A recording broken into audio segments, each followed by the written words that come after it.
paid your debt to society, right? Because you are a murderer, people judge you that way.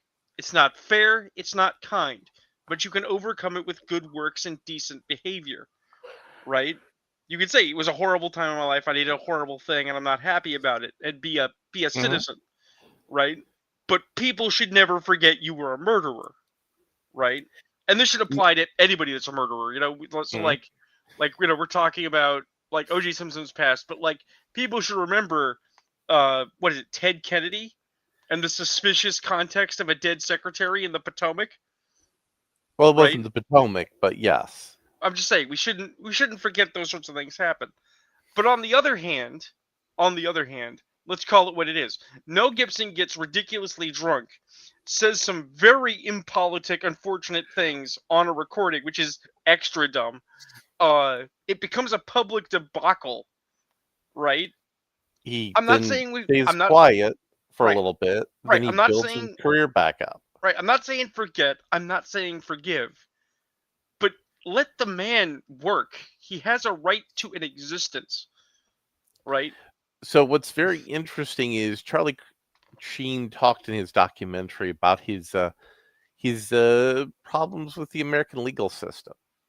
Yeah. One of those problems was the Heidi Fleiss situation, which I thought was fascinating. He accidentally wrote a check for a hooker on an American Express traveler's check. Wait a minute. Wait a minute. Wait a minute. The same Heidi Fleiss that was involved with Lowe. Yes, Charlie was also one of the named clients, Ah. and Charlie turned state's evidence. And you know why Charlie turned state's evidence? I mean, protect his career, but why? So when he got these multiple prostitutes, he was banging all of them at the same time. Then, friends showed up and he shared them. Well, that is a little thing called pandering, which is a crime.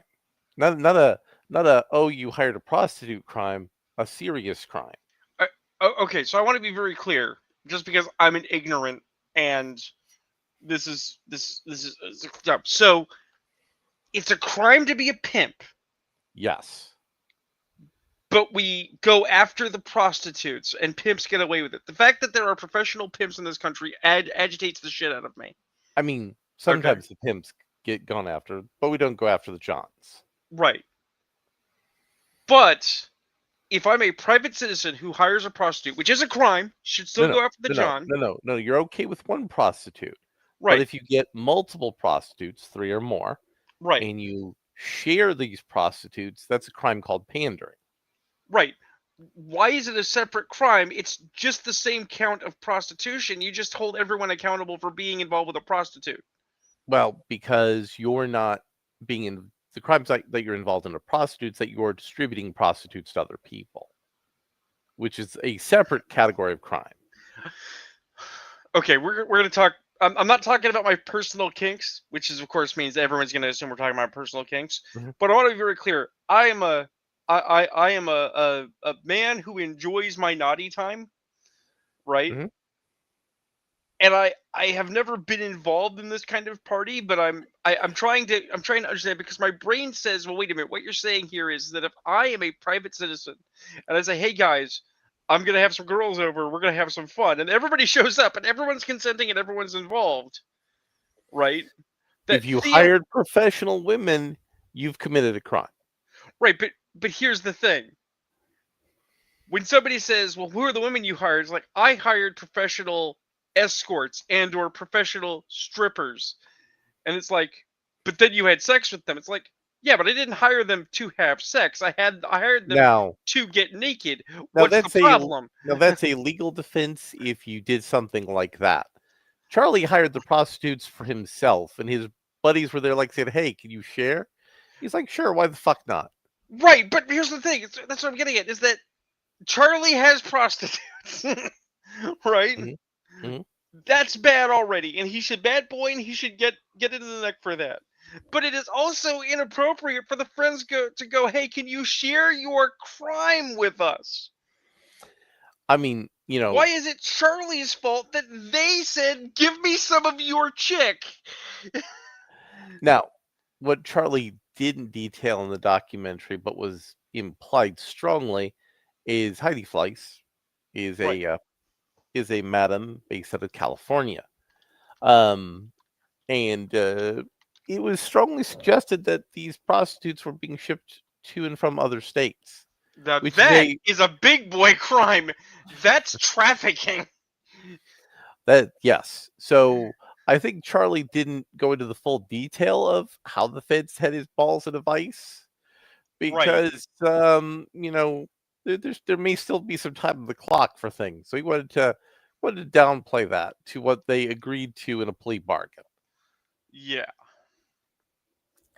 He also discussed the fact that his dad had to have him arrested because he was too much of an enthusiast for crack cocaine. Right. And he was literally smoking crack rocks the size of an 8-ball, Right. which was fascinating.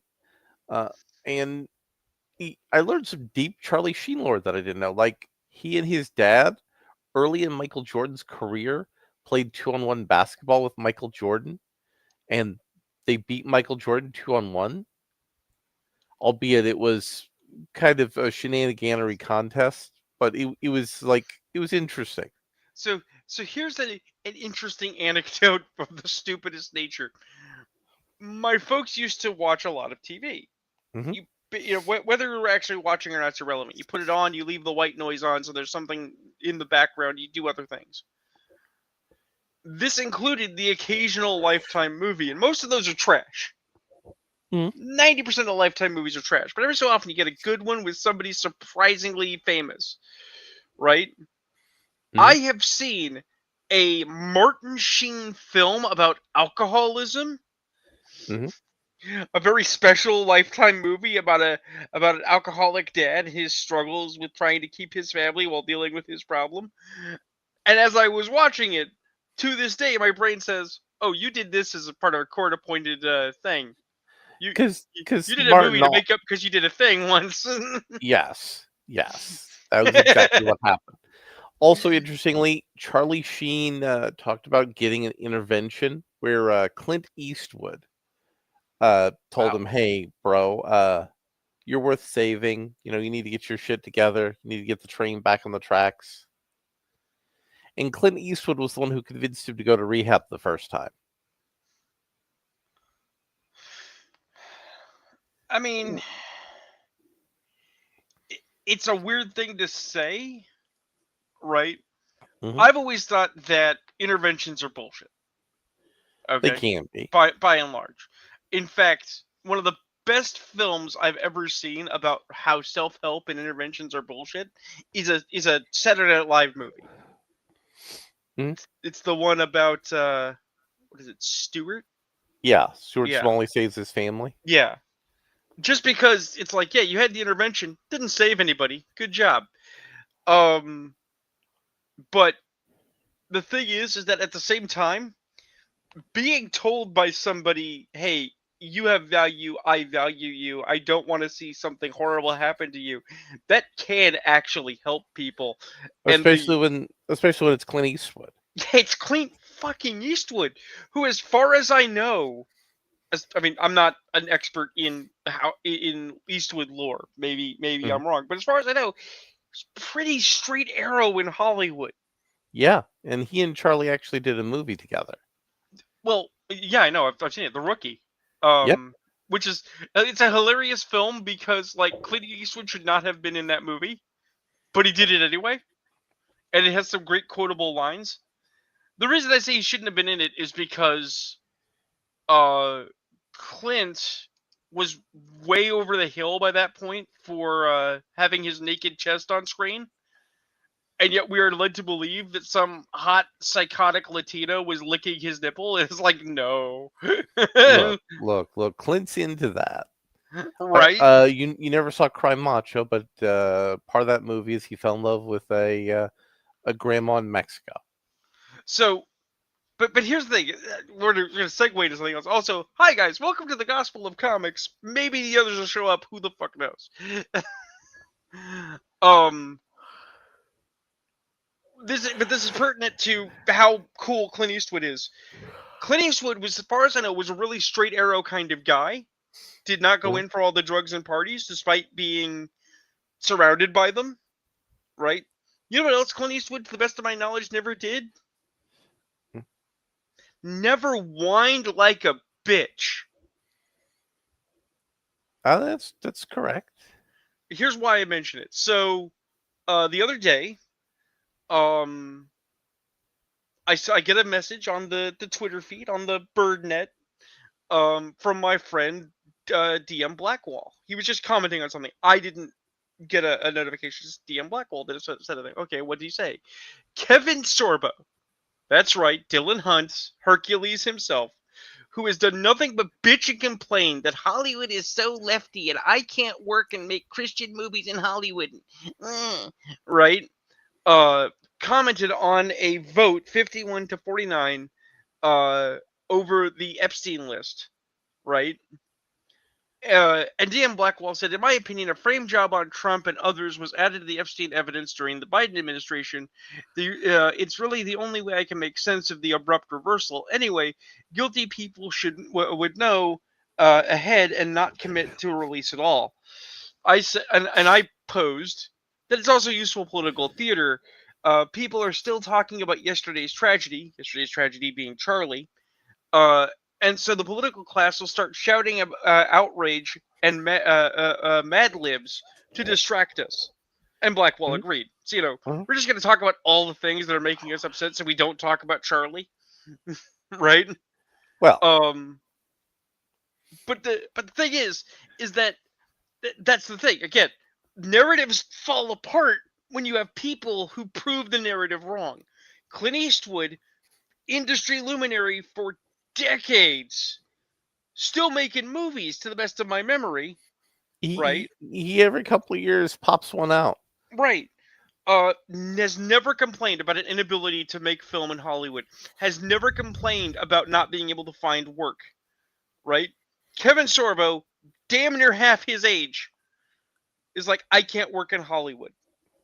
I mean, Kevin does the lazy actor routine with low budget movies. God love him. Well, because then on the other end of the spectrum, give me a second. I gotta look up the guy's name.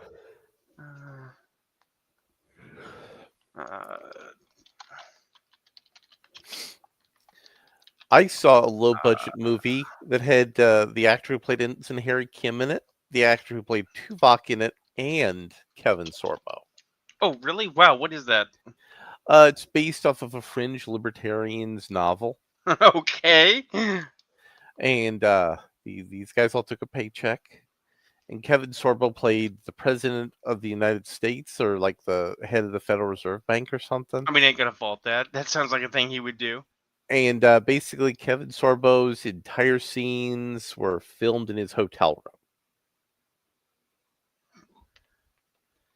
And again, Kevin, I'm not gonna fault it. And Kevin probably got like $8,000 for a day's work, and he was sitting for most of it. He wasn't pulling the full Seagal where he sits for the entire movie, but it was lazy. And Kevin was never a great actor. He pulled off Hercules because Hercules was aiming at a strike zone that was in his capabilities. He pulled off Andromeda because, again, Andromeda was shooting for a certain strike zone. He was perfect for it. Yeah. He didn't do a good job in Cull, but that's because they didn't know what they were doing with Cull. Yeah, I don't actually blame him for Cull being bad. He did the best he could with the material given. And the material wasn't good because they didn't understand the difference between Cull and Conan. But well, because here's the thing. I'm going to give him credit where credit's due. Kevin Sorbo can act. He's capable. Yes. Right? But I would actually postulate, sight unseen, information not given, he's kind of a shit behind the scenes. That would be my speculation. Because that is the scuttlebutt about Andromeda. right? And the Mhm. radical shift between seasons 2 and 3, Mhm. right? Because in season 3 he took a more central stage in the directorial chair, right? Mhm. Suddenly everything transitions from a ensemble cast to being Dylan Hunt centric. Mhm. Keith Hamilton Cobb leaves the show quite suddenly, except for a single episode that is basically vast character assassination on Tyr Anasazi, right? And then Hewart Wolf, the same guy that did DS9, who was involved in Andromeda, after the show released a short fiction called Coda, which was his notion of how the show should have gone and ended. With the broad statement, the reason they didn't do this is because of cost. It would have been war and peace in space vast, and just the money and the resources weren't there, right? And it's a wildly different story than the one we got, right? And it just seems like Kevin Sorbo, Alan Alda, all over the Golden Goose. Yeah. Um, Yeah. but but another interesting comparison to this is there's somebody who does get screwed by Hollywood completely, but I respect the hell out of why he's living with that. Hmm. We mentioned him the other day on show, right? Because I think we mentioned the Chun Li movie. Do you know Neil McDonough? Yes. You know why he doesn't get roles in Hollywood, right? I don't. He won't do nude scenes and he won't kiss other women because he's married. I mean, they got digital for that now. Right, they've got digital, but he straight up says it's like, look, man, I kiss my wife. I'm not gonna kiss an actress. And but the thing is, he doesn't complain about it, right? He's not secretive about it, but he just accepts. It's like I know that this has gotten me out of roles. I take the roles I can get. I Hmm. do well in the roles I do get. But let me circle back around to the Charlie Sheen documentary. Sure. The things I liked about it is it talked about how Martin tried to raise his kids in a basically middle class household, Yeah. and that they did like a home movie, indie movie styled movies. Like the whole family did that as like a hobby, and they did Yeah. editing of the movies, which I thought was neat. Mm. Um, his breakout performance in Ferris Bueller's Day Off. He almost lost the job because he overslept because he was trying to method act his way to look like a strung out junkie, which is ironic considering where his life went. That is another random divergence, but I'm going to keep it real short. I have a love-hate relationship with method acting. Hmm. In role playing, I asked my mom once, "How do you be a genius?" And she said, "Well, be a genius." And I've always taken that to heart, and that's basically method when you think about it, right?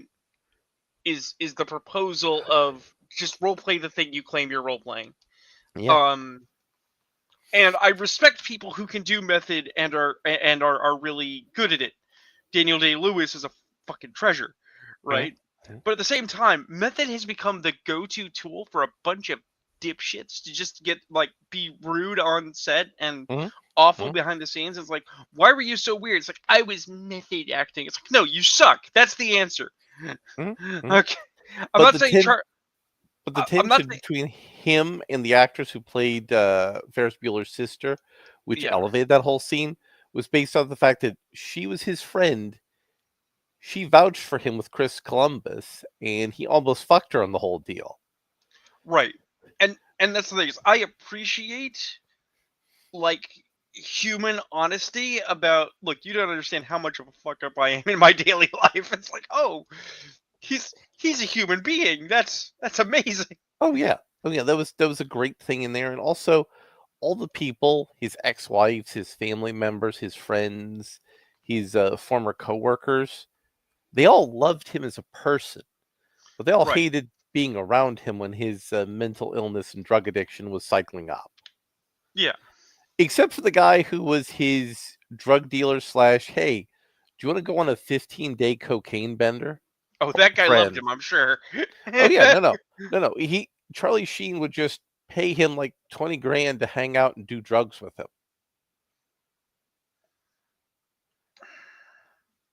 And you know what the worst part is?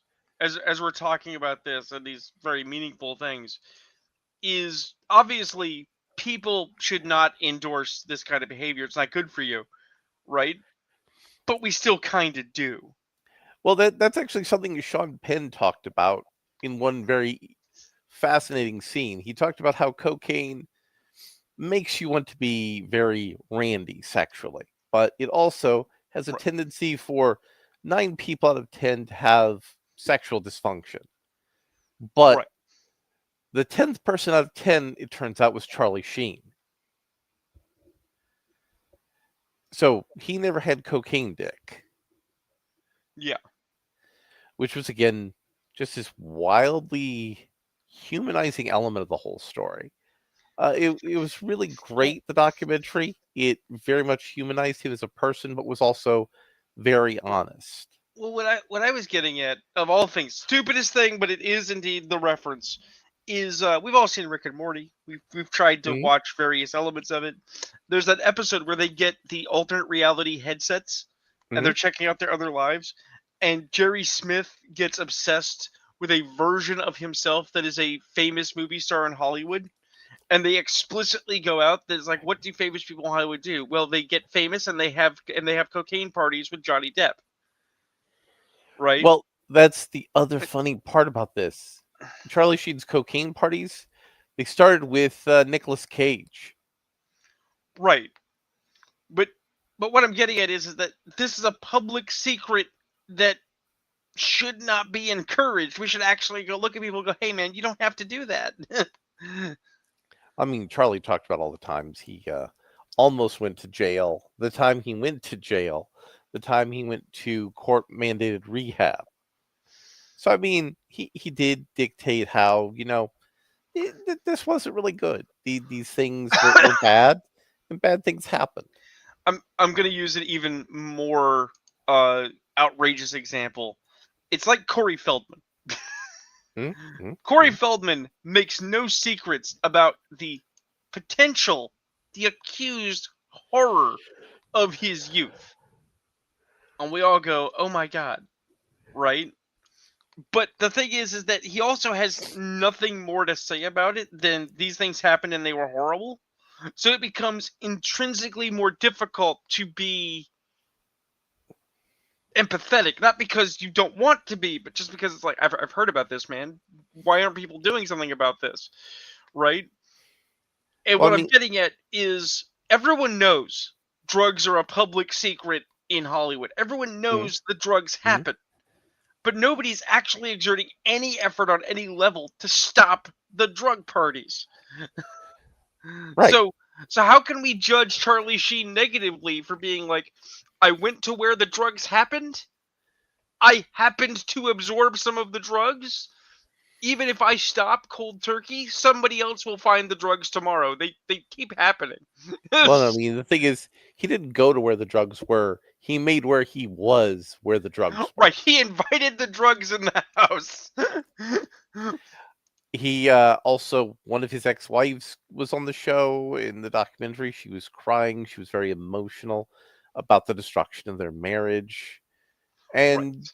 but she was still supportive of him, and I like that. I like that. It was a good little documentary.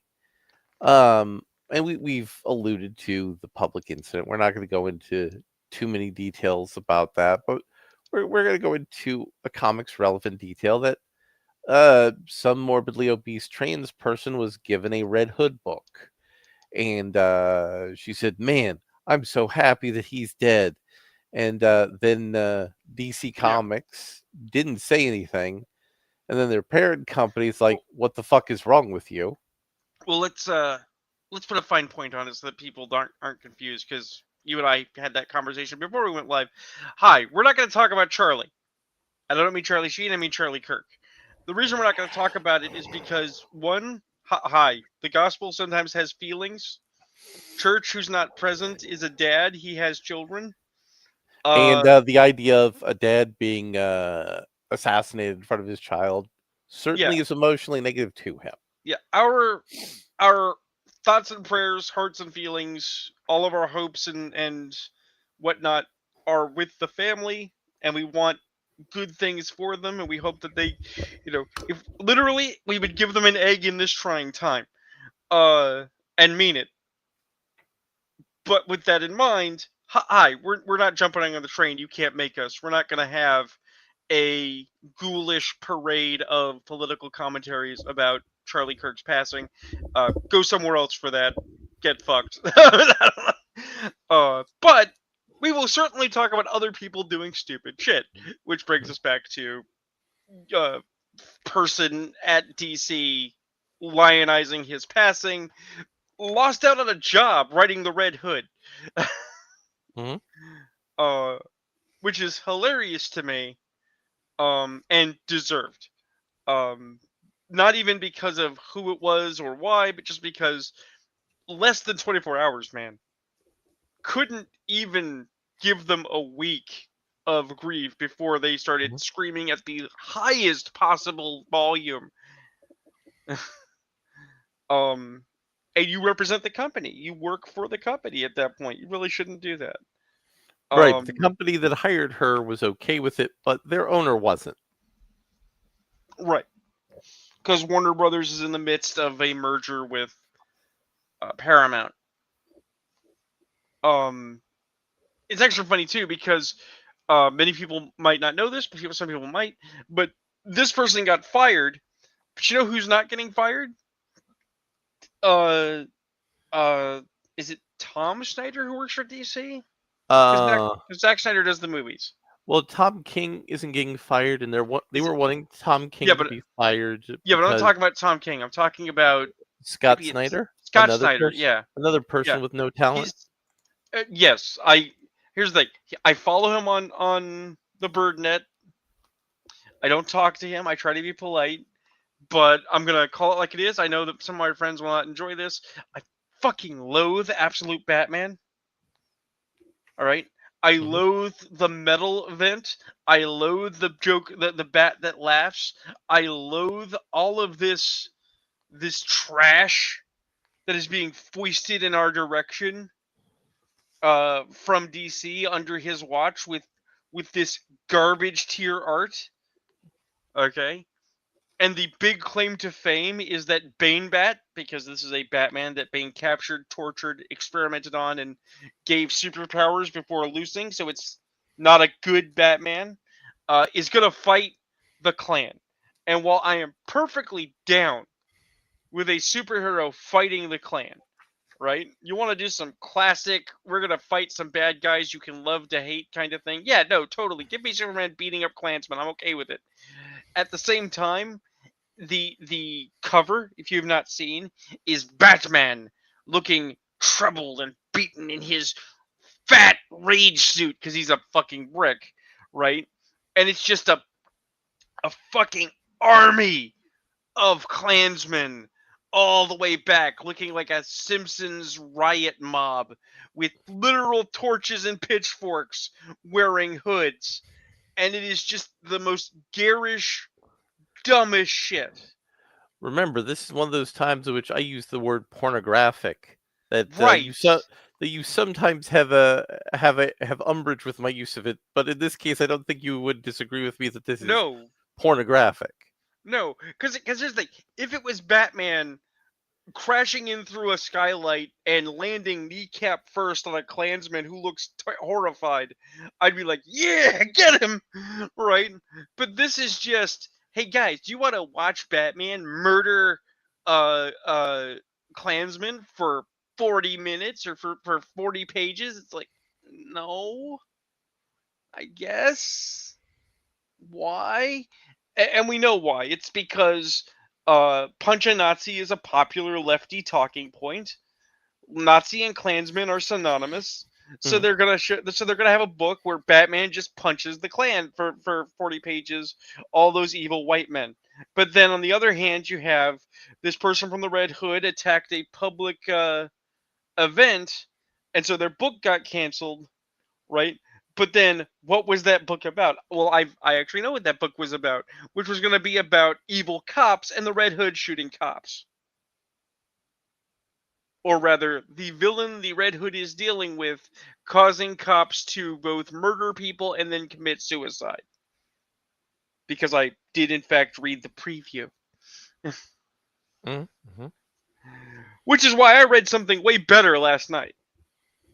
Well, what did you read that was way better? Books of Doom. Yes. Yes. Tell me about Books of Doom. Well, I mean, first of all, Books of Doom is like several years old now, isn't it? It is. Yeah. So this is not fair. This is comparing art to swine. but I had reason for various trickery to read issue 2 of Books of Doom, and rather than read just issue 2, I was like, you know what, I'm gonna read all this. I read I read the whole thing all the way through, and it is a narrative about Doom's rise to power from youth to ruler of Latveria, right? And Mhm. it contextualizes it all from Doom's perspective with a little bit of expanded world building that does it right. And I want to be very clear. It's a deconstruction that doesn't burn down the house. Mhm. Okay? Because they postulate that Doom, having used magic to be noticed, he basically manipulated fate so he would get spotted, uh, is approached by members of the American government who are like, "You're brilliant and a super scientist, but you're a kid. We'll bring you to America. We'll pay your way for college, and that's your cover. Is you're just a super brilliant exchange student, and in the meantime, you'll work for us on secret government stuff, and we'll get to claim all of your super tech, right?" Which he did, and it's like, oh, this is great because you can see all of the rudiments. It's like, even though uh, Doom eventually steals back all of his tech, obviously some rudiments of his technology becomes for the basis for life model decoys, Mhm. right? Obviously, some of Doom's tech finds and time travel stuff finds its way into the hands of other people, and they didn't make Doom out to be a good guy. They made Doom out to be a shit the whole way through, which he absolutely is. So like his hatred for Richards before his face is maimed is exceptionally more self-serving and petty, right? Mhm. Because Doom just doesn't appreciate that everyone just doesn't fall down and worship him on command. But And once Doom becomes a king, he does grow up a little bit. he does. And the thing is, you can even see how desperate people would fall under the sway of Doom because they would rather have the benevolent tyrant who's still a tyrant than the equally monstrous warlords that were, you know, pillaging and savaging their own people, right? So Mhm. being a Doom fanboy makes sense. He's the envisioned potential of Voltaire if it was real, Mhm. Mhm. right? He's also the dark side of a technocrat Yes. because being a technocrat in our society doesn't work because we don't actually have super tech, right? Well, you don't need to be have super tech to be a technocrat. That's just ruled by smart boys with smart boy paper. Right, but the actual premise of technocracy is that technology improves and increases at a regular rate, that there will always be advancement, so that even if you are the person who controls all the technology for your own benefit, other people benefit tangentially by your control. Right? That is part of the ethos of technocracy. Right. But it doesn't work because not only do we have petty self-interested people, but the technology's not there. Well, Doom has the actual super tech. he He does. does actually make super crops and infrastructure and jobs and factories that are run by bots, so the people of Latveria don't have to work. He does all the good things. He's also a swaggering autocratic dictator who has holographic reminders that Doom is watching on every street corner. I mean, it's important. It is important because if you didn't think that Doom was watching at all times and you weren't terrified that Doom will destroy you, the entire society would collapse. Now, I read some comic books recently as well that were not as good. Oh, okay. So I read the new Ultimate Universe's Spider-Man Incursion, or we Oh. really need to make Miles Morales relevant, you guys. 1 minute, I just want to do something. By the way, church is hopefully coming in the near future. But we are 30 minutes in, and without anyone telling us, we just naturally start talking about comics, guys. This is a comics podcast. We talk about comics here. Yep. And So they're trying to make Miles Morales meaningful. yep.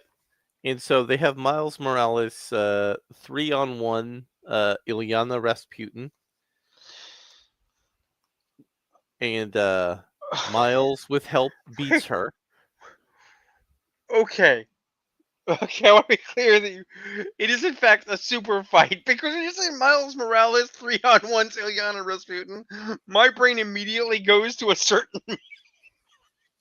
Yeah. Oh, And because Ilyana had stolen Miles's baby sister, why? because she has magical bullshit powers. And the magical bullshit powers are needed by Evil Reed Richards. Ilyana. Bobola. Well, you see, Ilyana stole the baby from another one of Evil Reed Richards' warlords. Right, but your big bro Colossus would not approve. Well, you see, Evil Reed Richards made Colossus evil, complete with the evil Spock beard.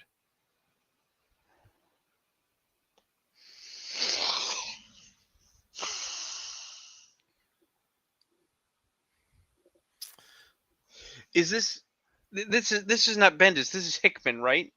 Well, this was an idea that was created by Hickman, and then various other people ran in on it. Okay.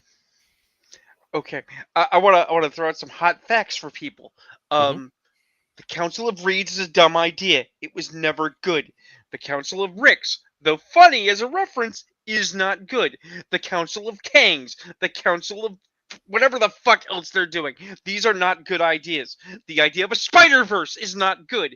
The idea of anything defined by one facet of everything else is bad. The idea that we had an event called What If Everyone Was Thor was bad. The idea that we had an event called What If Everyone Was Hulk was bad. The idea that we have an event where what if the bad guys were good guys and the good guys were bad guys is fucking bad. It's the writing of a 12-year-old made by an adult being paid real money at a real company. Fuck Evil Reed Richards, because fuck regular Richards. The Master, that is his name, right? The Master? No, the Maker. The Maker? Yeah, the Maker is a diet toy man from fucking Doctor Who. All right? It's dumb. It's bad. It can go away now. I don't want to see the end of Hickman's beautiful world building concept. Okay? It is 3 steps removed from DC copying it. Back over on Snyder's What If Darkseid made the universe. But the comic ends with Robert DaCosta's dad being like old man Sunspot, with Blink and Longshot stealing the baby from Ilyana. Let's add that on top of the list. I'm sorry. I know that I've made reference to it because sometimes it's good, but old man superhero is a devalued concept too. But it worked for Wolverine once. You can stop now. But let's go to a better comic. We're gonna go to Conan. You remember how in Conan that Conan and one of his Numidian friends impersonated a Stygian witch? Yep. Well, the Stygian witch woke up. This is the comic where he was in the arena, but it was part of his grander scheme to get at somebody. Yes. Yeah. So the Stygian witch breaks out of the imprisonment that Conan put her in, and she's like, "I'm gonna fuck that man up." Back in, if Robert was writing this, it would have been she breaks out, and her first response is, "I'm gonna fuck that man." Well, no, she already had sex with Conan. Oh, okay, cool. Then you try to kill him. And Conan and the Numidians face various Stygian slave warriors who are assigned to fight As you do. and police justice in the Black City of Sorcerers. And so Conan does what Conan does in these situations: murder everybody's face. Right. Conan go a Conaning. Yes. His bro opens up a temple, and they come upon a thing that basically, what if the alien face huggers, but they have Medusa heads? Okay. And the Medusa heads try to mesmerize Conan, have him abandon his bro, but Conan eventually resists the ensorcelment and sets them all on fire.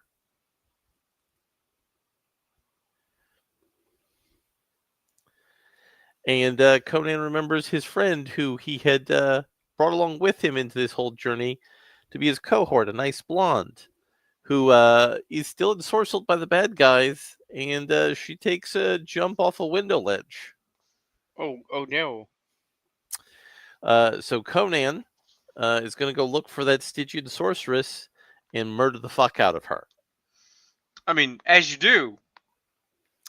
Because Conan liked the blonde.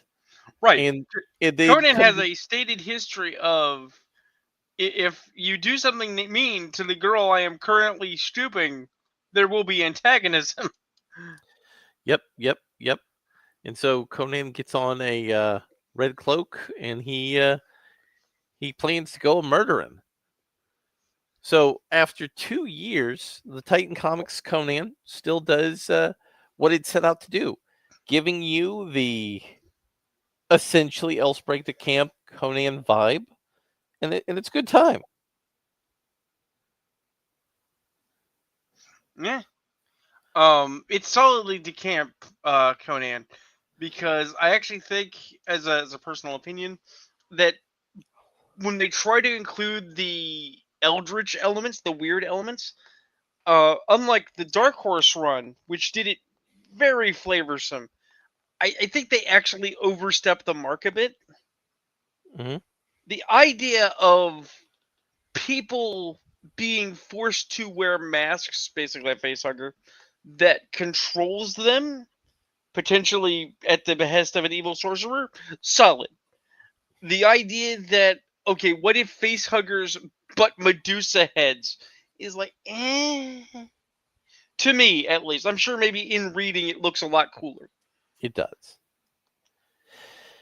But But yeah, you can see where I'm coming from, though. Like, yeah. how you can overdo the weird and make it kind of a pantomime of itself, because that happens in a lot of Lovecraftian inspired work. It's my dissonance with Sandy Peterson, the former Doom guy that also worked on Call of Cthulhu for Call of Cthulhu and worked on Age of Empires. He is very into his August Derleth style systemization. Like, he likes to keep asserting that the King in Yellow is a aspect of Hestur, and I keep going like, yeah, that's real nice that you said that in a book. That don't make it true, because the King in Yellow was written by Ambrose Bierce and is not part of the mythos. It's not Lovecraftian. Never was. I mean, Lovecraft drew from that well of inspiration, though. Oh, sure. No, absolutely. I'm not questioning that at all. But we should remember who the actual author is, because Ambrose Bierce deserves the credit. It is a frankly much forgotten figure in early American fiction. But let's segue for a moment. Do you remember The Last Witch Hunter? Yes, and here's the thing. I am shocked that's getting a sequel, but I am not shocked that Michael Caine is coming out of retirement for it. He and Vin are really good friends, and apparently, this isn't Michael needs a new house. Here's the thing. And Larry, I know you have people. I know you have fingers. So if you ever make it with some of the things you're working on, and you get some Hollywood connections, please hook me up. I have I have a thing I want to do before I die. Okay. Okay. I can't play with Dio. I can't play D&D with Dio. Dio is dead. Okay. I will probably never get to meet Alice Cooper because Alice Cooper is also getting on in years. I want to play D&D with Vin Diesel. I mean, that'd be pretty fun. Not gonna Yeah, lie. and to be fair, if I was the DM somehow, I would not be like the guys from Penny Arcade. I would not be afraid and shortchanging because it's Vin Diesel. I would be like, Vin, we're going hard. Bring your AK. So the first thing I want to But say is, how well, cool is it that Vin Diesel gets to make a entire movie around his D&D character? there's like the first one was a shit movie, but I appreciate how enthusiastic it is. That is great, and that's the thing. What I like, because we were just talking about how Clint Eastwood is such a luminary, right? Mhm. Vin Diesel gets shit made because people like Vin Diesel. Vin Diesel must be the nicest guy Yeah. because they're not doing it to make money, although money gets made, right? I mean, maybe the Fast and Furious movies are kind of like Vin Diesel needs a new house, but he's also obviously having fun, and everybody is there to have fun except for The Rock because The Rock is apparently no fun allowed. Well, hey, The Rock is finally getting serious about his acting career. You mean after he stopped taking the roids? Well, he stopped taking the roids so he could play a part.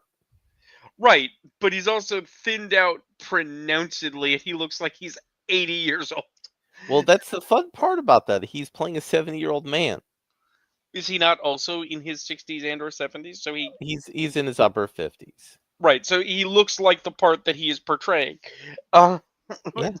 but anyway, no, the other reason I bring it up though is that everybody I have ever observed as a outsider talking about working with Vin Diesel says Vin Diesel is fun to be around, that Vin Diesel brings a great energy to whatever he works on, and everybody really enjoys his presence, right? That's why on that list of people I want to play D&D with, I am still gobsmacked that oh shit, the guy that was in Judge Dredd. Um Armando Sante? no. The Carl guy that Urban. actually played Dredd in the new Dredd movie. Carl Urban. Yeah, I'm still shocked that Carl Urban and Dame Judi Dench used to play D&D with Vin Diesel. I mean, Right. that sounds like a lot of fun. Right. Well, that is a factoid in my brain up there with the idea of who's in Alice Cooper's bridge group. Well, I mean, that's not even the coolest Alice Cooper story. The coolest Alice Cooper story is he used to be neighbors with Groucho Marx. He used to be And neighbors with Groucho Marx. He used to be friends with Salvador Dali, and he used to be the babysitter for Keanu Reeves. oh, that's nothing. You know whose children were babysit by Taylor Swift? Do tell. Professional wrestling and guy selling a gold scam at one point in time. JEFFJARRETT, Jeff Jarrett. I don't know this person. I'm I'm not a wrestling guy. Yeah, but fucking Taylor Swift was his babysitter when she was a teenager. Wow. There's all sorts of weird shit like that out there. Sure, but still, it's like there.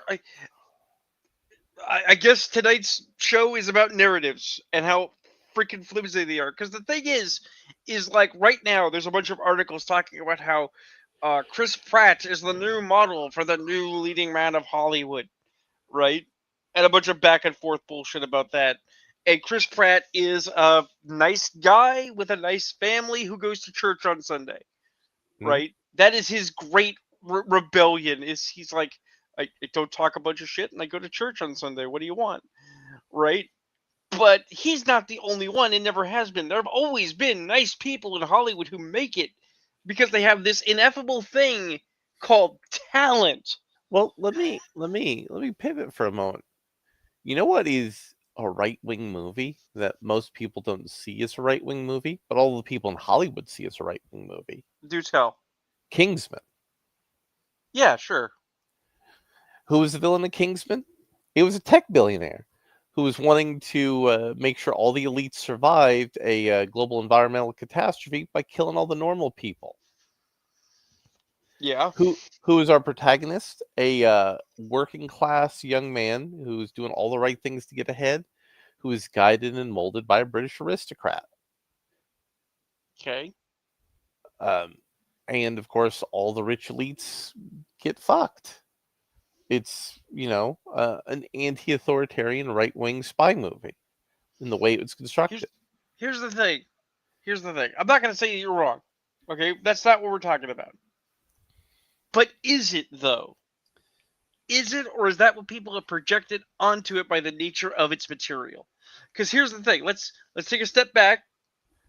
We're going to go look over at the Daniel Craig 007 for a minute. Because, first of all, Kingsman is obviously a parody of 007. It's not a comedic parody, but it's riffing on a theme. It is based actually off of a comic book that's riffing off of the entire spy genre. Right. So, first things first, we're comparing apples and apples to some degree. But over in the Craigverse, which is much more left-friendly by corpo mandate, right? Because the boss wanted to have sex with her leading man. Right. Which is kind of gross. One of the films concerns a tech billionaire who wants to create a global catastrophe so he can control water rights. No, he didn't want to create a global catastrophe to control global water. He only wanted to create a water catastrophe so he could steal 25% of the water in one country. Right, but it's still it still affects everyone. Well, right? Here's the thing, Joe. Nestle does more than that on the regular without supervillainy. Sure. But here's what I'm getting at, though. James Bond, still a representative of the mainstream, defending the status quo against a tech bro villain. Right? Yes, but he was backing a authoritarian military dictatorship, which is coded right-wing. Right, but here's the thing, though. Are those actually elements of the property, or are those the elements of the property that we apply to the material externally? Now, to be clear, as I play this devil's advocacy, I want to say, in the case of the Daniel Craig film, I'm sure it's entirely intentional and they can get fucked, right? But I don't know if necessarily the Kingsman was made with those intents in mind. Now, the second Kingsman movie, was all about fighting the war on drugs, but also the consequences of being authoritarian about the war on drugs. Right. So this put that second movie also firmly in a center-right political ethos. And the second private spy agency was an American one funded by selling booze. All right. Actually, I have an example of what I'm trying to get at that I think will quantify my position. Die Hard. Neither left nor right, just a fun action movie. And if you're like, well, he's a cop, that means blah, blah, blah. It's like, nah. John McClane is an everyman. He fights bad guys. Bad guys get blown up. Done. Fuck you. Right? Can we agree on that? Sure. All right. There's a knockoff of Die Hard. There were many, but there's one that I remember, which is Die Hard in a prep school. I mean, there's a whole lot of knockoffs of Die Hard. But this is one I particularly remember because it was halfway decent. Okay. And while I can't remember the name of it, I keep wanting to say Toy Soldiers, but I don't think that's it because that's a. Are you talking about the one with Will Wheaton in it, or is that Toy Soldiers? See, now I don't recall. I'd have to go digging. But the point is it's just a distaff of Die Hard. It's just a bunch of kids fighting terrorists in a school. Good guys fight bad guys get got. Done. There's no deeper thought to it. Right? Those are not politicized films. Not being politicized does not make them intrinsically left or right leaning. Sure. Right? But Shapiro's Run, Hide, Fight is absolutely Die Hard in a school politicized. Mhm. It's intentionally political sophistry for the right from a grifter who works the right side of the fence. Actually, Joe, he didn't make that movie. He just bought the rights to it after it was made and distributed it. Right, but because his name is associated with it, it puts a pall over the whole thing. Mhm. And it very clearly is evoking the right-leaning talking points, right? Because she's not fighting to save her friends because she's fighting to save her friends. She's fighting to save her friends because her dad took her hunting once or twice to shoot game, and she's got to be able to defend herself because she's a powerful female character. Well, the problem is that was just a movie trying to find a way to make a character be competent in a situation where it seems improbable. Right. But see, that's what I'm getting at. Is like we could say that that's a right wing Republican movie, right? Or we can say that it's just a movie and that there's conditions external that contextualize it one way or the other, but aren't really the drive of the film, right? Because when we're talking about Kingsman, the fact of the matter is that while I may laud their attempts to have social or interactive commentary, at the same time, it's a spy movie. It's gonna deal with that shit anyway. It can't be anything other than Kingsman in the same way that like the Bourne Identity can't not just be Jason Bourne kicks a guy. I mean, a lot of people like seeing Jason Bourne kick a guy. I'm not saying Jason Bourne kicking a guy is wrong, but if you then say I like Jason Bourne for the gripping emotional context, people are like, but I didn't want to go to the movie to watch Jason Bourne cry. I wanted to go to the movie to watch Jason Bourne kick people in the face. But Joe, I'm going to send you that movie I was mentioning, that shitty libertarian movie, Okay. because it has a beautiful line in it. Okay. They go to the Mall of Ancapistan in the movie, Okay. and Oh the no. oh yes, Oh no. No. Yo, give me a second. Give me a second. I'm gonna use my snipping tool. Mhm. I'm gonna take a shot of this. I'm gonna trim out the particulars on where. Go do your own research, Chad. But this needs to be studied. This needs to be Just a second. viewed by scientists. Are you gonna put it up so I can share the screen? I'm just saving it to my machine so I can put it somewhere. Are you talking about the thumbnail that YouTube gave you? Yes. It's a pretty beautiful thumbnail. It really is. If you like trash, this is us. Because that's the thing. I've mentioned before. I'm not actually a fan of like things like Frankenhooker that we have watched, right? But this is something I would absolutely check out. Mm-hmm. So there you go. I put it up. Do you want to 1 second. present it?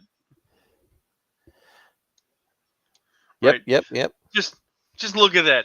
We've got Kevin Sorbo, lowest energy presentation In his hotel room. We've got people standing around, center shot, and then you have woman holding gun with the limpest stance. Frankly, she looks like that gun's gonna knock her over. This is the absolute nadir of filmmaking. Nadir is a good word for it, and they go to the Mall of Ancapistan, Right. and in the Mall of Ancapistan, it has the author's barely concealed fetish. And by barely concealed, I mean the author's running a shop in the Mall of Ancapistan dedicated to his fetish, Which is how the Bible explicitly not only allows for prostitution and multiple partners, but encourages it. is that his fetish, or is that a thing that's actually in the Bible? I think it's a fetish because of how bad his knowledge is of it. But Okay.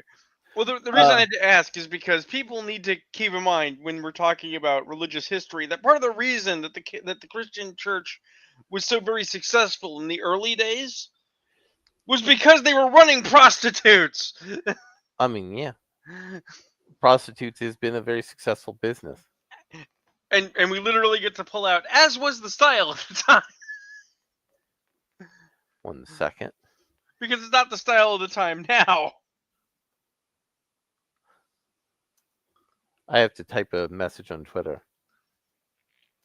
Oh God, I'm so glad that's a cane, because for a minute there I was looking at this guy's leg and thinking it was a stripe on his pants, Mhm. and that his stripe was bad. That he was it was too rolled over. But no, it's just a cane. But Just there's it so much. also in the Mall of Ancapistan, they encounter a drugstore that sells all kinds of drugs. And our audience viewpoint character says, well, we could just buy any drug we want here? Yeah, but kids can't. Well, no, of course kids can't. And they're like, what if we buy the drugs and sell them to kids? You know, the answer from the pharmacist in the Ancapistan drugstore was to that? Do tell. Please don't. So this image that we have showing to the people Mhm. is just a treasure trove of horrible. Mhm.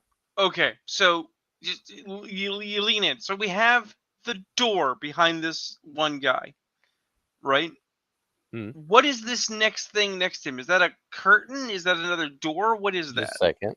Let me look at that image again. Remember, Yes, it's another door. One of those is the door okay, into the hotel room, and this is a suite because obviously it's Kevin right, Sorbo, so right, they had to get him a suite, especially considering we're going to shoot into it. So that's right. the door to the bedroom or the bathroom. So first of all, this carpet looks like it's got. I'm not saying it's cigarette burns, but it looks like it's a very much a hotel room carpet. So this is Kevin Sorbo's hotel room. They're going to clear this place after the scene is shot, and he's going to get some sleep here, right? But Mhm. look at about mid-level on the left-hand side next to Kevin Sorbo's elbow. Those are the light fixtures. Yes. They're just painted over, which means this isn't even a good hotel, Mhm. right? It's Either like, that or they okay, got permission to paint over the light fixtures, and right, that the hotel was going to swap them out. right. But here's the next thing. It's like, okay, well, where is this shot being taken? Well, it's a dead-on shot, right? That's a mirror in the background, and you should almost never put mirrors in your shots if you can avoid it, right? Mhm. Because if you look at the space right above, I don't know, the staring man's head, right? Mhm. That's not the lights from the ceiling. That's That's a the camera lights light. from the camera. Absolutely. And the author of the book that this was based off of distributed this movie to libertarian audiences all over the country. Oh my god. And let me just pull up the cast list of this gem. 1 second. And this is called Alongside Night. All right. All right. All right. So we have Kevin Sorbo in it. Kevin Sorbet. We have Jake Busey in it. I do. Here's the thing. I actually always feel bad for Jake Busey. I actually like Jake Busey a lot. Mhm. In the first, because his father is so impressive. I believe I talked on show about some things I learned about Gary Busey I didn't know. But Mhm. also, Jake Busey's never done, to the best of my knowledge, like a bad role. He's not a bad actor. He just No. doesn't necessarily get good roles. He's We have very mid. Tony Shalhoub's brother is in this movie. Oh, okay. Garrett Wang and Tim Russ play the military leaders. Either that or no, maybe the Shalhoub's actually his character name. So he's just some guy. I thought he might have been Tony Shalhoub's brother. That would have been funnier. Actually, I'm going to ask a stupid question just because I'm curious. But I need to check of all things Memory Alpha. Ba- ba- ba- ba- ba- ba- was Robert Duncan McNeil in it? No. Well, the reason I ask is because there's a horror movie that I saw on a Red Letter Media Best of the Worst, right? Mhm. Which also had a bunch of guys you know, right? And guys who are related to other guys in movies because we need movies, but Mhm. not anybody. And Robert Duncan McNeil, who's maybe a year out from Voyager, was in it. Oh, also in this movie, Gary Graham was in this movie. Who's Gary Graham? Do you remember a little TV show called Alien Nation? I do. Do you remember a movie called Robot Jocks? Oh, so the guy that played Sykes, Yes. who was also in Star Trek. Yes. He was in fact, in Star Trek as two different characters. I like that guy. He's actually really good. I don't know why his star never picked up. I mean, he's a bit of consistent working actor. Right. Yet again, he's a working actor, but he's specifically one of those guys. He's like the Asian guy in Lethal Weapon who is uh criminal minion number one, Mhm. who is the Asian criminal number one in everything. I bet if I describe him, you know who I'm talking about. Oh yeah. Tall guy, long hair, receding hairline, Asian, handlebar mustache, possibly Korean, possibly Chinese. He's Mhm. in Big Trouble in Little China. He's in Lethal Weapon. He's in Die Hard. He's in not Die Hard 1. He's like in Die Hard 3. He's in oh god, he's in everything, and he's always some bad guy. But he Mhm. works. He works regular. He does. What I find very interesting in this realm of conversation is every time I find a movie where Ralph Fiennes' brother is working. Mhm. Like, I don't think people realize Ralph Fiennes has a brother who almost looks exactly like him. Mhm. So, like, Ralph Fiennes was off doing uh Clash of the Titans, right? And his brother did a historical about Martin Luther. That's not a bad movie. No. Kevin Sorbo's wife or sisters in this movie? I mean, that just makes sense. You have the chance. You got Kevin Sorbo, go with it. Yeah. Yeah, and some actress who played in a whole bunch of small horror things is also in here. Can I bring up a really weird point of order? Sure. And I want to be clear. I'm not being disparaging. I know I'm not a handsome guy. What the fuck is wrong with Kevin Sorbo's face? I mean, the popular theory online is he did some growth. Because the thing is like, he's never been to me the handsomest man ever, but he's not like an ugly dude, right? Mhm. But over the years, from Hercules' Legendary Journeys to Andromeda to subsequent film work, he has got ever more pronounced bags under his eyes, right? Mhm. And I would love to say that it's just age, right? But it's like, man, if it's age, how much stress were you under? A lot. Apparently. But I want to end the show on a somewhat related topic. By the way, Church, if you're there, you asshole, you never came in. What the fuck? That actually wasn't church. I Oh, actually put a oh, message in the wrong section. oh, it was a fake church. Okay. Yeah. Just Church, wanted we to miss check. you. We Come here do so I miss can church. curse you out in person for not being here. Yeah. So I'm gonna share a screen here Cool. with something fun to go out on. All right. Hey, Peter Jackson. My name's Willie Nelson, and I want to audition for the role of Gonda in The Wizard in that upcoming movie you got going called The Hobbit. Hey, look at that dragon. Balrogs are assholes. The smoke is white. We got a new wizard. Hey, Peter Jackson. My name's Willie Nelson, and I want to audition. And the thing is, we can't tell if Willie did that in the past or he did that recently when he just posted it. Yes, But that's beautiful. it is. Here's the thing. Do I think that's actually Willie Nelson applying to be Gandalf? No, I think it's Willie Nelson fucking around and being high.